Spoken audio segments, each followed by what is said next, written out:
Basically जैसे कि पता है अभी हाल ही में एसएससी के जो एग्ज़ाम्स चल रहे हैं, स्टेनोग्राफर का भी एग्ज़ाम चल रहा है। तो आज मेरा भी आज स्टेनोग्राफर का एग्ज़ाम था एंड आज मैं एग्ज़ाम दे करके आया हूँ। जैसे कि पता है 31 तारीख से कुछ ज़्यादा प्रोटेस्ट भी चल रहा था और जब से सिलेक्शन पोस्ट का जो एग्ज़ाम्स कंडक्ट किया गया है 24 जुलाई के आसपास से, तो आपको पता है कि काफ़ी ज़्यादा एग्ज़ाम्स में गड़बड़ी पाई जा रही थी। तो आज जो मेरे साथ जितनी भी चीज़ें हुई है, ऊपर से भाई दिल्ली के अंदर ही मेरा भी सेंटर पड़ा हुआ था, आरके डिजिटल सेंटर नाम था। तो अब बेसिकली मैं बताऊँ वहाँ पर मेरे साथ क्या-क्या चीज़ें हुई हैं, मतलब क्या-क्या गलती मेरे को देखने को मिली, पेपर पैटर्न किस टाइप का था, सबको डिस्कस करने वाला हूँ। क्या-क्या चीज़ें सही हैं और क्या-क्या चीज़ें मतलब अफ़वाहें बना करके उड़ाई जा रही हैं। सबको डिस्कस करूँगा, इसलिए वीडियो में तक बने हुए चैनल को सब्सक्राइब कर लीजिएगा लेटेस्ट अपडेट्स के लिए। देन फर्स्ट ऑफ ऑल बात करूँ भाई, देखो पैटर्न जो एडुकेटी थी एंड जो टीसीएस था उसमें फ़र्क तो देखने को मिला है। पहली चीज़ तो ये कि जब आप लोग टीसीएस में जाते थे मतलब एग्ज़ाम देने के लिए, तो लास्ट मतलब जब भी मैं एग्ज़ाम देने गया था भाई सिक्योरिटी बहुत ज़्यादा थी। पहले स्टार्टिंग में ही जो चेकिंग की जाती थी, उसके बाद फिर बीच में भी चेकिंग एंड देन लास्ट में जाके आप लोगों का बायोमेट्रिक किया जाता था। बट अभी एडुकेटी में क्या रूल आ गया है कि भाई डायरेक्ट अंदर लैब में जाओगे, कंप्यूटर लैब में, वहीं पर आपको सीधा बायोमेट्रिक किया जाएगा। ज़्यादा कोई स्ट्रिक्ट चेकिंग या कुछ भी किसी प्रकार की चीज़ें देखने को नहीं मिली। मतलब सिंपल सा बोलूँ, strictness and then checking process जो था वो काफ़ी ज़्यादा कम कर दिया है। अब बेसिकली मैं बात करूँ कि आगे का क्या प्रोसेस रहा है, तो एंड देन बात करूँ सेंटर्स, भाई सेंटर्स बढ़िया ही हैं। अकॉर्डिंगली जो ऑथोराइज सेंटर्स थे वही हैं, बट हाँ कुछ 2-3 सेंटर्स ऐसे भाई हो जाते हैं। भाई देखो एडुकेटी जो है नई वाई कंपनी है, तो अकॉर्डिंगली देखिए जहाँ सेंटर्स खाली नहीं होंगे तो और कंपनी जो ऑल सेंटर्स जो है अनऑथराइज सेंटर्स वो भी प्रोवाइड करवाती है। बाकी मेरे को जो सेंटर्स मिला था वही ऑथराइज सेंटर्स था, बिकॉज मैं वहाँ पे ऑलरेडी एग्ज़ाम दे के आ चुका हूँ एक बार, वही मेरे को दोबारा सेंटर मिला। बट हाँ इस बार जो है मैं आज एग्ज़ाम देने गया तो वहाँ पे पुलिस वाले एंड काफ़ी ज़्यादा सिक्योरिटी उसकी बेसिस पे थी, बिकॉज प्रोटेस्ट की वजह से। तो वो चीज़ तो बात अलग होती है।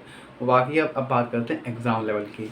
तो एग्ज़ाम मैं जब देने गया, मेरे केस में तो भाई सर्वर डाउन नहीं मिला, बट हाँ कुछ टाइम के लिए सर्वर स्टार्टिंग में डाउन हुआ था, मतलब 5 मिनट देरी से मेरा एग्ज़ाम स्टार्ट हुआ। बट हाँ बेनिफिट ये रहा कि मेरे जितना टाइम डिले किया गया उतना टाइम मेरे को एक्स्ट्रा मिल भी गया। तो भाई देखो बेनिफिट तो नहीं हुआ है, बेनिफिट ही हुआ एक तरीके से, टाइम एक्स्ट्रा ही मिला है हम लोगों को। अब बात करें पेपर पैटर्न की, हाँ इस बार जो एक चीज़ आपको पता लगी होगी, कल के पेपर में 6 तारीख का पेपर में जो रीजनिंग में 3-4 क्वेश्चन मैथ के देखने को मिले, तो आज भी सेम चीज़ हुआ है। रीजनिंग में 3-4 क्वेश्चन मैथ के आ गए थे। लाइक जैसे कि पहला ही क्वेश्चन जो है मेरे को मैथ का देखने को मिल गया, जिसमें डिस्टेंस निकालना था।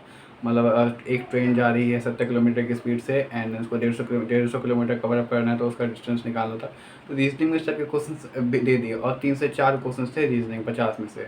बाकी जो रीजनिंग थी ओवरऑल देखा है तो मॉडरेट टू हाई लेवल की थी। जीके जीएस जो है भाई एक साल पुराने करंट अफेयर्स से पूछ लिया, लेटेस्ट के कम थे, एक साल पुराने करंट अफेयर्स ज़्यादा पूछे। और बेसिकली यार ये लोग जो हैं एजर्सन रीजन्स और स्टेटमेंट वाले जो क्वेश्चन होते हैं उन पर ज़्यादा टारगेट कर रहे थे। और बात करें अब आगे के प्रोसेस की, तो देखो इंग्लिश जो थी, इंग्लिश का मैं बोल सकता हूँ, इंग्लिश सबसे ज़्यादा हाई वेट जो होता है स्टेनोग्राफर में, इंग्लिश का जो पेपर रहा है, इंग्लिश का पेपर बेसिकली अकॉर्डिंगली मैं बात करूँ तो मॉडरेट तो ईजी ही रहा है। और थोड़ा बहुत और 100 क्वेश्चन होते हैं, 100 में से एटलीस्ट 10 क्वेश्चन थे वो डिफ़िकल्ट लेवल के थे और 50% पेपर जो था ईजी था, मतलब ईजी टू मॉडरेट।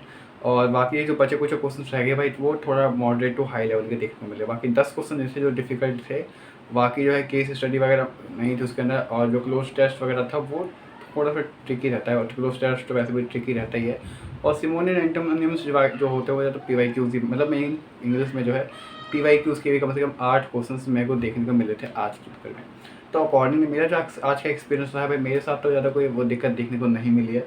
बाकी अब जो एग्ज़ाम दे करके आएगा मैं कमेंट में जरूर बताएगा। वहाँ पे जो भाई इंटरव्यूज़ मैंने लिए थे बाकी बच्चों का भी भाई सेम सीन था सब। आज के पेपर में तो कोई दिक्कत देखने को नहीं मिली है जहाँ मैं पेपर देने गया था।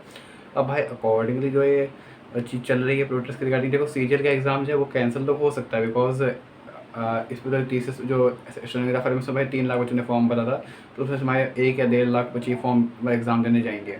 सीजीएल में 28 से 30 लाख से ज़्यादा बच्चे फॉर्म भर रखे हैं, तो उसमें जो कम से कम एटलीस्ट 15 लाख बच्चे एग्ज़ाम देने जाने वाले, तो भाई थोड़ी सी दिक्कत तो हो सकती है। इसलिए भाई टीसीएस को आना चाहिए मेरे अकॉर्डिंगली।